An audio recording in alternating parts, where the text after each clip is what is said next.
নমস্কার বন্ধুরা, আমি কাকলি। তোমরা আশা করি এই প্রচণ্ড গরমে সকলে ভালোই আছো। আমিও ভালো আছি। তো এই প্রচণ্ড গরমে আমরা রান্নাঘরে কত ঝটপট করে রান্না করে বেরিয়ে আসতে পারি, সেটাই আমাদের টার্গেট থাকে। তো এত কষ্ট করে গরমে যখন রান্না করি, তোমরা সবাই জানো যারা রান্না করো, তো তোমাদের কাছে রিকোয়েস্ট যে একটু আমার ভিডিওটা পুরোটা সম্পূর্ণটা দেখবে, তাহলে আমি সবথেকে বেশি খুশি হব। আর ভিডিওটা দেখে একটা লাইক করে দিও। আর আমার পাশে থাকার জন্য আমার চ্যানেলটাকে সাবস্ক্রাইব করে তার পাশের বেল আইকনটা আর অল বাটনটা অবশ্যই প্রেস করে দিও, তাহলে সমস্ত নোটিফিকেশন তোমাদের কাছে সবার আগে পৌঁছে যাবে। তাহলে চলো গরমে কি কষ্ট করে রান্না করি দেখো। তো দেখো বন্ধুরা, আজকে আমি এই পনিরটা দিয়ে, দেখছো এখানে একটু অল্প পনির নিয়ে নিয়েছি। পনির দিয়ে আর এই মটরটা দিয়ে একটা ঘুগনি করব। তো গরমে মানে যতটা তাড়াতাড়ি সম্ভব, যতটা শর্টকাটে করা যায়। তো দেখো আমি এখানে কি জোগাড় করেছি। এখানে আমি দেখো রসুন নিয়েছি, গাজর নিয়েছি, পেঁয়াজ নিয়েছি, আর অল্প আদা নিয়েছি, আর কাঁচা লঙ্কা নিয়েছি। আমি এগুলো একটা পেস্ট করব। আর এই পেঁয়াজটা নিয়েছি, এটা দুটো ছোট ছোট পেঁয়াজ আছে, এই দুটো আমি ভাজার জন্য নিয়েছি। আর দেখো আলু সিদ্ধ করে নিয়েছি, দেখো টুকরো টুকরো করা আছে। তো গরমের মধ্যে যতটা শর্টকাটে যেভাবে করা যায় আমি চেষ্টা করছি সেভাবেই করতে। কেন কি এখানে টেম্পারেচার মানে 44-45 ক্রস করে যাচ্ছে। তো তোমরা বন্ধুরা গরমে কে কি করছো আমাকে একটু জানিও। তো চলো তাহলে এই পেস্টটা রেডি করে নিই, তারপরে কি করছি পুরো রান্নাটা খুব শর্টকাটে যতটা হয় আমি তোমাদেরকে দেখাচ্ছি। দেখো এটা মিক্সির বাটিতে নিয়ে নিচ্ছি, এটা পেস্ট তৈরি করছি। দেখো আমি মটরটা ভিজিয়ে রেখেছিলাম, এখন তো খুব তাড়াতাড়ি ভিজে যায়। তারপরে মটরটাকে হলুদ নুন দিয়ে সিদ্ধ করে নিয়েছি। দেখো বন্ধুরা, কড়াইতে অল্প সাদা তেল দিয়ে দিচ্ছি। এবার আমি পনিরগুলো একটু ভেজে নেব, কাঁচা রাখবো না, খুব সামান্যই ভাজবো, বেশি ভাজার দরকার নেই, হালকা একটু ভেজে নিলেই হবে। ভেজে তুলে নিচ্ছি আমি। এই দেখো ভেজে তুলে নিয়েছি। এবার এই তেলের মধ্যেই আমি দিয়ে দিচ্ছি সর্ষের তেল। দেখো এটা কিন্তু সাদা তেল নিয়েছিলাম, আমি এখানে সাদা তেল আর সর্ষের তেল মিলিয়েই করছি। আরও 3 টিস্পুন মতন সর্ষের তেল আমি দিয়ে দিলাম। গরমকালের দিন তাই একটু কম তেল মশলা দিয়েই রান্নাটা করছি। দেখো তোমাদের কিন্তু ভালোই লাগবে। আর এখানে ফোড়ন হিসেবে দেখো আমি অল্প জিরে দিচ্ছি, 1/4 টিস্পুন মতন গোটা জিরে দিলাম। আর দিয়ে দিচ্ছি একটা তেজপাতা। এবার দিয়ে দিচ্ছি কেটে রাখা পেঁয়াজগুলো। কেন কি তেজপাতাটা বেশি পুড়তে দিলে ভালো হয় না, সে কারণেই তেজপাতাটা বেশি পুড়ে ওঠার আগেই আমি পেঁয়াজটা দিয়ে দিলাম। এবার পেঁয়াজটা একটু ভাজবো। তারপরে আর কি কি দিচ্ছি দেখো। পেঁয়াজটা যে একটু ভাজা হয়ে গেছে, আমি এর মধ্যে দিয়ে দিলাম টমেটো। আর দিয়ে দিচ্ছি সিদ্ধ করে রাখা আলুগুলো, যেহেতু টুকরো টুকরো করাই আছে। এবার আমি এটাকে একটু ভালো করে ভেজে নেব। ভাজার সময় আমি এর মধ্যে কি দিচ্ছি দেখো, 1/2 টিস্পুন নুন দিয়ে দিলাম।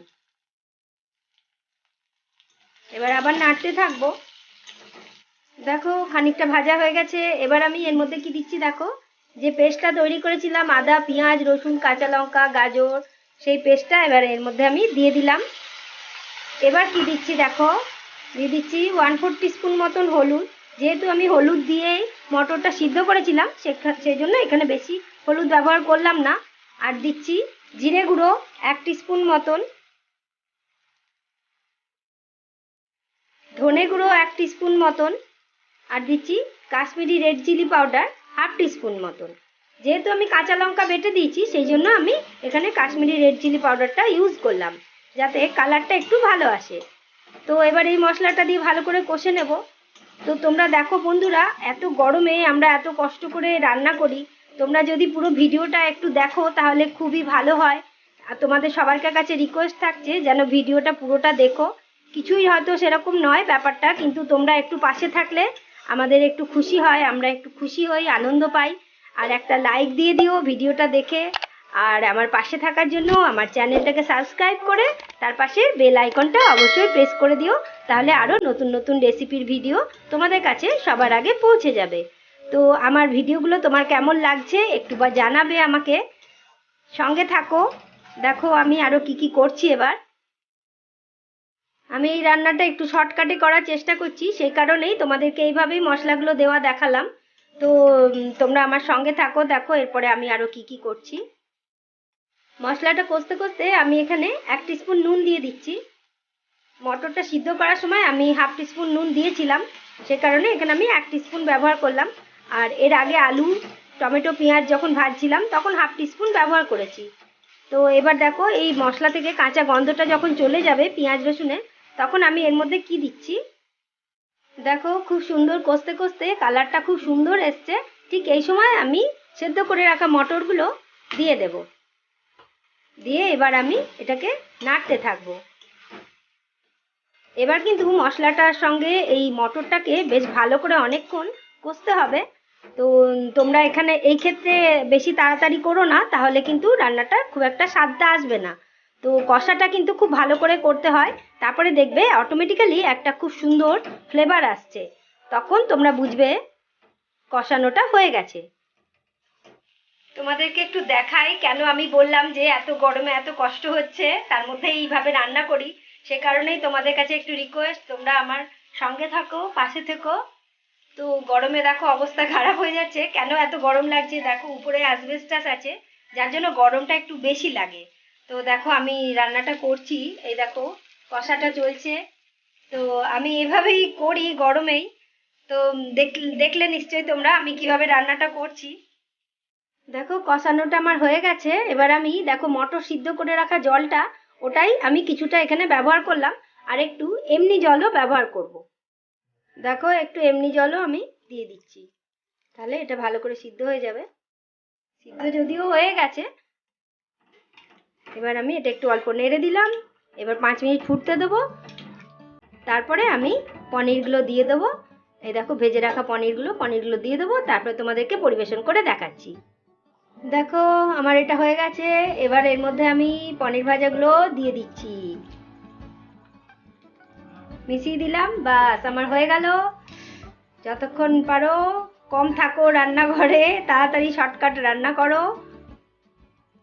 এই ভিডিওটা তোমাদের কেমন লাগলো অবশ্যই আমাকে কমেন্ট করে জানাবে। তাহলে চলো এবার পরিবেশন করে দেখাই। দেখো বন্ধুরা আমি এটাকে কিভাবে পরিবেশন করছি। আমি এখানে কাঁচা পেঁয়াজ নিয়েছি, আর এই কাঁচা পেঁয়াজ কিন্তু গরমকালে খাওয়া খুবই ভালো আর খুবই উপকারী।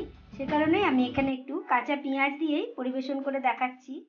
তো তোমরা যারা যারা কাঁচা পেঁয়াজ দিয়ে খেতে চাও খেতে পারো, আবার পেঁয়াজ ছাড়াও খেতে পারো। তো দেখো আমি আজকে এইভাবেই পরিবেশন করলাম।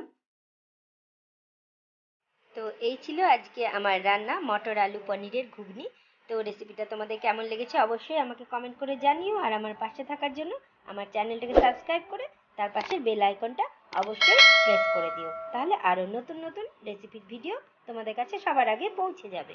আজ তবে এখানেই শেষ করছি, টাটা বাই বাই।